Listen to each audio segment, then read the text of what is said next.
గౌరవ ముఖ్యమంత్రి వర్యులు ఇచ్చిన మాట ప్రకారం మార్కాపూర్ కేంద్రంగా ప్రత్యేక జిల్లా ప్రకటించినందుకు ఈ ప్రాంత ప్రజలందరూ ఎల్లవేళ ఆయనకు జన్మ జన్మల రుణపడి ఉంటారు. 50 సంవత్సరాల సుదీర్ఘమైన కళ మార్కాపూర్ కేంద్రంగా జిల్లా ఏర్పడాలనేది.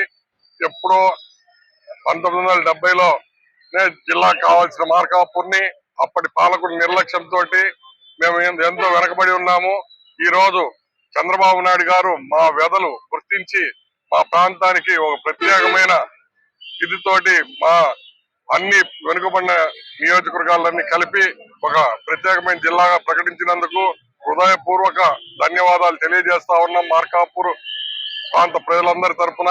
అలాగే ఇదే విధంగా విరివిగా మా ప్రాంత అభివృద్ధి కోసం నిధులు కేటాయించి సత్వరం వెలుగొండ ప్రాజెక్టులో పూర్తి చేస్తే జన్మ జన్మలకి మా ప్రాంత ప్రజలకు నీ రుణం తీర్చుకుంటారు. ఎప్పుడు నీ వెన్నంటే ఉంటామని చెప్పి మీకు తెలియజేస్తూ చాలా శుభపరిణామంగా మా ప్రాంత ప్రజలందరూ పండగ వాతావరణంలో పండుగ చేసుకుంటా ఉన్నారని చెప్పి తెలియజేయడానికి తెలుగుదేశం పార్టీ కార్యకర్తగా గర్వపడతా ఉన్నాం.